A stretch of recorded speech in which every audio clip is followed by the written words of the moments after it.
मैं सर्वश्रेष्ठ की बराबरी कर सकता हूँ। मैं एक ऐसे 65 वर्षीय व्यक्ति के बारे में सोच रहा हूँ जो अपने को युवा रखने की भरसक कोशिश कर रहा है। वह प्रत्येक रविवार युवा व्यक्तियों के साथ तैरता है, साइकिल पर लंबी दौड़ लगाता है, टेनिस खेलता है और अपनी मजबूती और शारीरिक शक्तियों की यह कहकर डींगे मारता है, देखो मैं उनमें से सर्वश्रेष्ठ का मुकाबला कर सकता हूँ। उसे इस महान सत्य को याद रखना चाहिए, मनुष्य जैसा अपने दिल में सोचता है वह वैसा ही होता है। किसी भी प्रकार का आहार नियंत्रण, अभ्यास और सभी प्रकार के खेल इस व्यक्ति को युवा नहीं रखेंगे। उसके लिए यह ध्यान रखना जरूरी है कि वह अपनी वैचारिक प्रक्रिया के अनुरूप बूढ़ा अथवा युवा बना रह सकता है। आपका अवचेतन आपकी सोच से संचालित होता है। यदि आपके विचार हमेशा सुंदर, नेक और अच्छे हैं, तो आपकी उम्र कितनी भी हो आप युवा बने रहेंगे। बुढ़ापे का डर जॉब के अनुसार जिन चीजों का मुझे डर था वही मेरे साथ हुआ। कई व्यक्तियों को बुढ़ापे से डर लगता है और वे भविष्य के बारे में अनिश्चित हैं, क्योंकि वे उम्र के बढ़ने के साथ मानसिक और शारीरिक क्षय जैसे विचार रखते हैं। जैसा वे सोचते और महसूस करते हैं वैसा ही होता है। जब आपकी अपनी जिंदगी में दिलचस्पी कम हो जाती है तब आप सपने देखना बंद कर देते हैं। नए सच को जानने के लिए आपकी भूख और नए संसार को जीतने की इच्छा आपके अंदर खत्म हो जाती है, तब आप बूढ़े हो जाते हैं। जब आपका मस्तिष्क नए विचारों, नए शौक अपनाता है और जब आप पर्दे उठाकर रोशनी और जीवन के नए सत्य की प्रेरणा को अंदर आने देते हैं, तब आप जवान और जीवंत रहेंगे। आपके पास देने के लिए बहुत कुछ है। यदि आपकी उम्र 65 अथवा 95 की है तो आपको समझना चाहिए कि आपके पास देने के लिए बहुत कुछ है। आप युवा पीढ़ी में स्थिरता ला सकते हैं, उन्हें सलाह और उनका मार्गदर्शन कर सकते हैं। आप उन्हें अपने ज्ञान, अनुभव और बुद्धिमत्ता का लाभ दे सकते हैं। आप हमेशा आगे देखते हैं और आपकी नजर अनंत जीवन पर है। आप पाएंगे कि आप जीवन की अद्भुत और वैभवशाली खूबसूरती को खोलते हुए थकते नहीं, तब आपको अपना मन हमेशा जवान लगेगा। 110 वर्ष की उम्र। कुछ वर्ष पूर्व जब मैं भारत के मुंबई शहर में व्याख्यान दे रहा था, मेरा परिचय एक व्यक्ति से कराया गया जिन्होंने कहा कि उनकी उम्र 110 वर्ष की है। उनके जैसा खूबसूरत चेहरा मैंने आज तक नहीं देखा।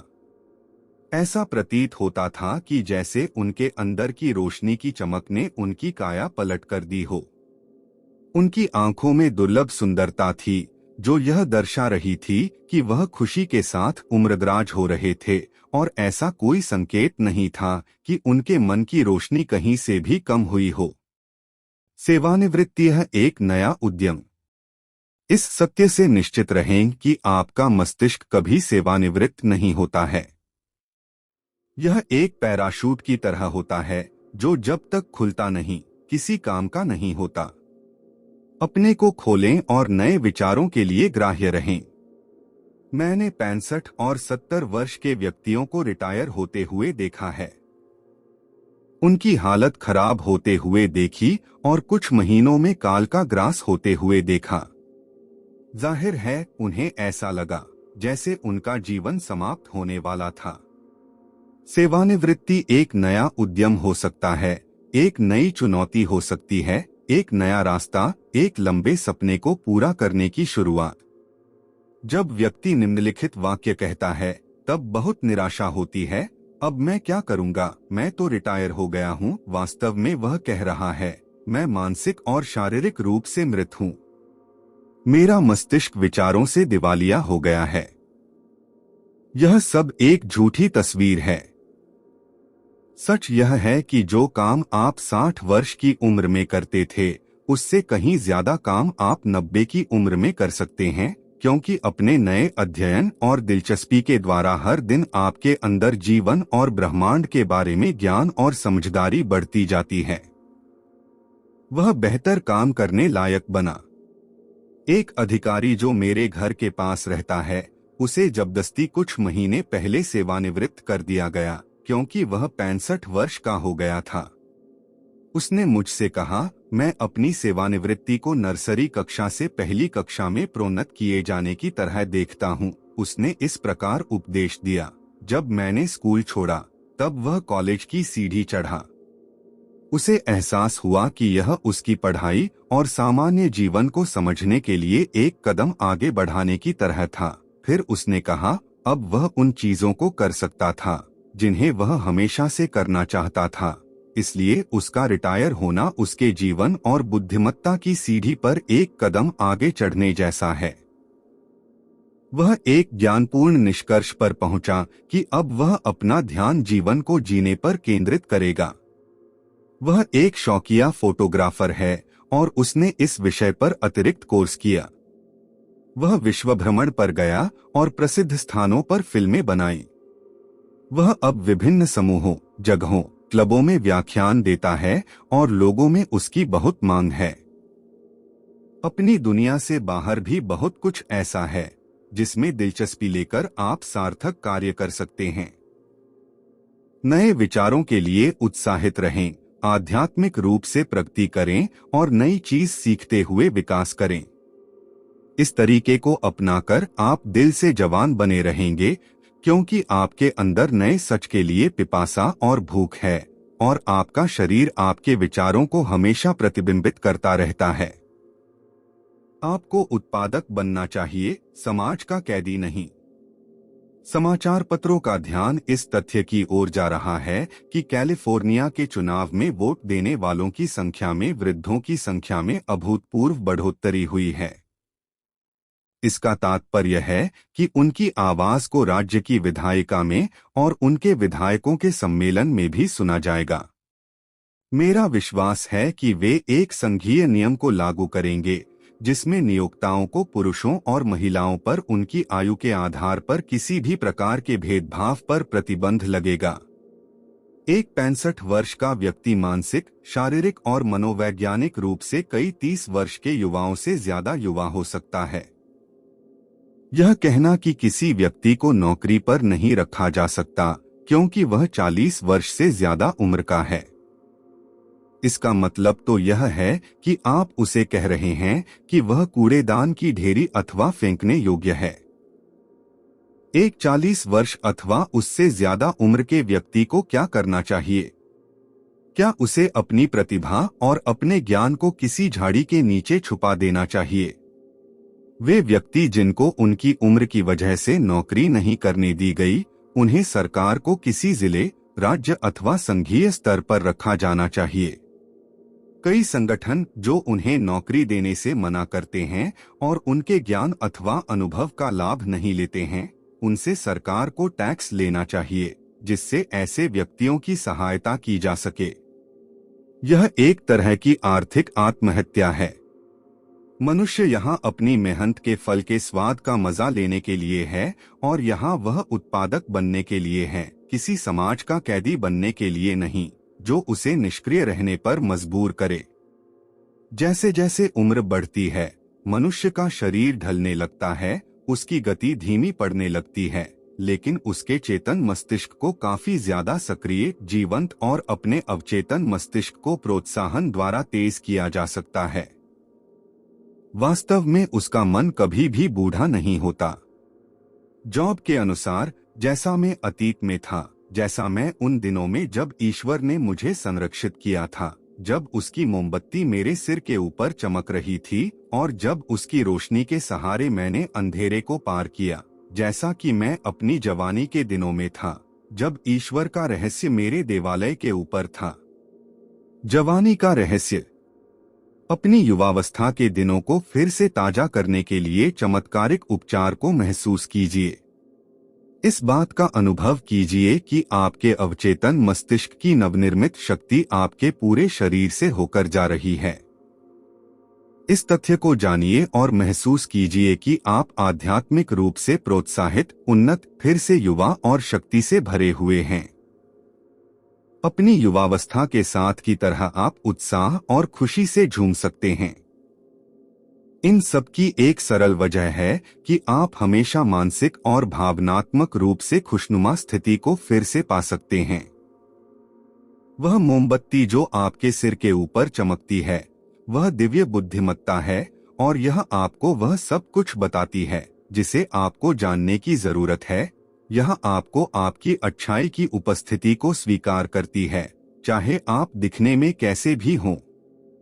आप अपने अवचेतन मस्तिष्क के मार्गदर्शन के अनुसार चलते हैं, क्योंकि आपको पता है कि सुबह होने पर छाया अथवा अंधेरा लुप्त हो जाता है।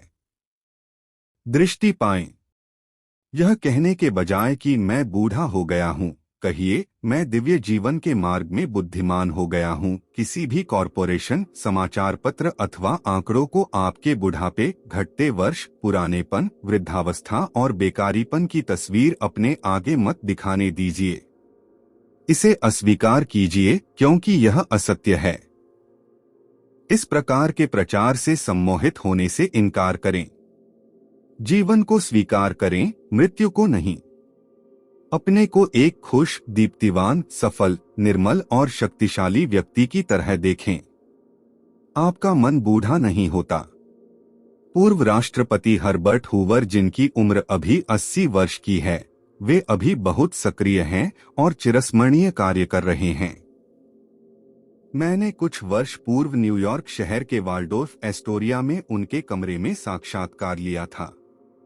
मैंने उन्हें स्वस्थ, खुश, ऊर्जावान और उत्साह से भरा हुआ देखा था। उन्होंने कई सेक्रेटरियों को अपने पत्राचार के काम में व्यस्त रखा हुआ था और वे स्वयं राजनीतिक और ऐतिहासिक प्रकार की पुस्तकें लिख रहे थे। महान व्यक्तियों की तरह ही मैंने उन्हें मिलनसार, सज्जन, सौम्य, प्रेमयुक्त और बहुत समझदारी वाले व्यक्ति की तरह पाया था। उनकी कुशाग्र बुद्धि और चतुराई ने मुझे पूरे जीवन का रोमांच दिया। वे बहुत धार्मिक व्यक्ति हैं और उनका ईश्वर और जीवन के सनातन सत्य की विजय पर पूर्ण विश्वास है। वैश्विक मंदी के वर्षों में उन्हें बहुत आलोचना और तिरस्कार का सामना करना पड़ा, लेकिन उन्होंने इस तूफान को झेला और वे किसी नफरत, पछतावे, बैर भाव और कड़वाहट की भावना के साथ बूढ़े नहीं हुए। इसके बजाय वे अपनी आत्मा की शांति में चले गए और अपने अंदर मौजूद दिव्यता की उपस्थिति के साथ बातचीत करने लगे। वहां उन्हें शांति मिली, जो कि ईश्वर के हृदय, दिल की शक्ति है। उनका मस्तिष्क 99 की उम्र में भी सक्रिय है। मेरे पिता ने 65 वर्ष की उम्र में फ्रांसीसी भाषा सीखी और 70 की उम्र तक वे इस भाषा में पारंगत बन चुके थे। 60 वर्ष की उम्र में उन्होंने गेलिक पर अध्ययन किया और इस विषय के प्रकांड ज्ञाता और प्रख्यात अध्यापक बने। उन्होंने मेरी बहन की उच्च शिक्षा के स्कूल में सहायता की और उन्होंने 99 की उम्र तक, जब तक उनका देहांत नहीं हुआ, उसकी सहायता करते रहे। उनका मस्तिष्क 99 वर्ष की उम्र में भी उतना ही स्पष्ट था जितना जब वे 20 वर्ष के थे। यही नहीं, उनकी लिखावट और सोचने की शक्ति उम्र के साथ बेहतर हो गई थी। वास्तव में आपकी उम्र अपनी सोच के अनुसार होती है। हमें अपने वरिष्ठ नागरिकों की आवश्यकता है। रोमन देशभक्त मार्कस पोर्सिस केटो ने ग्रीक भाषा 80 वर्ष की उम्र में सीखी थी। मैडम अर्नेस्टीन शुमैन हिंक, जो एक महान जर्मन अमेरिकन कोनट्राल्टो, इटली की संगीतकार थी, वे दादी बनने के बाद अपने संगीत की चरम सफलता पर पहुंची। वरिष्ठ व्यक्तियों की उपलब्धियों को देखना अद्भुत है। General Douglas MacArthur, Harry S Trueman, general Dwight David Eisenhower और अमेरिकी वित्तपोषक बर्नार्ड बारुच अभी भी दिलचस्प, सक्रिय और विश्व को अपनी प्रतिभा और ज्ञान बांट रहे हैं। ग्रीक के महान दार्शनिक सुकरात ने संगीत वाद्य यंत्र को बजाना सीखना 80 वर्ष की उम्र में शुरू किया। महान चित्रकार माइकल एंजेलो ने 80 वर्ष की उम्र में अपनी महान कृति बनाई। 80 वर्ष की उम्र में सियोस सिमोनाइड ने कविता में पुरस्कार जीता। जोहान वॉन गॉयथे ने अपनी पुस्तक फॉस्ट और लियोपोल्ड वॉन रांके ने विश्व का इतिहास 92 वर्ष की उम्र में समाप्त किया। एल्फ्रेड टेनिसन ने अपनी शानदार कविता क्रॉसिंग द बार 83 वर्ष की उम्र में लिखी। 85 वर्ष की उम्र तक आइजैक न्यूटन कठिन कार्य कर रहे थे। 88 वर्ष की उम्र में जॉन वेस्ले मेथोडिस्ट संगठन का मार्गदर्शन, निर्देशन और शिक्षण कर रहे थे। मेरे व्याख्यान को सुनने वालों में बहुत से व्यक्ति 95 की उम्र के हैं और वे मुझे बताते हैं कि उनकी 20 वर्ष की आयु की अपेक्षा अब उनका स्वास्थ्य कहीं बेहतर है। हमें अपने वरिष्ठ नागरिकों को उन्नत स्थितियों में रखना चाहिए और उन्हें अपने अनुभव रूपी स्वर्ग के फूलों को आगे लाने का मौका देना चाहिए। यदि आप सेवानिवृत्त हैं तो जीवन के नियमों और अपने अवचेतन मस्तिष्क के चमत्कारों में रुचि जागृत कीजिए। उन चीजों को कीजिए जिन्हें आप हमेशा से करना चाहते थे। नए विषयों को पढ़िए, नए विचारों की खोज कीजिए। निम्नलिखित ढंग से प्रार्थना कीजिए, हे ईश्वर, जिस प्रकार एक नर हिरन रेगिस्तान में पानी के लिए तरसता है, मेरी आत्मा भी उसी प्रकार आपके लिए तरस रही है। बुढ़ापे के फल। उसकी त्वचा एक बच्चे से भी ज्यादा ताजगी भरी और नरम होगी। बुढ़ापे का वास्तविक अर्थ उच्चतम दृष्टिकोण से सच्चाई का चिंतन है।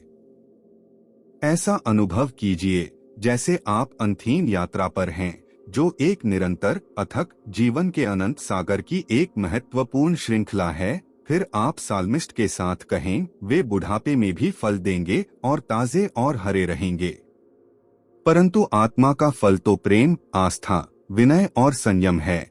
इसके विरोध में कोई नियम नहीं है। आप अनंत जीवन की संतान है जिसका कोई अंत नहीं है। आप अनंत काल के बच्चे हैं।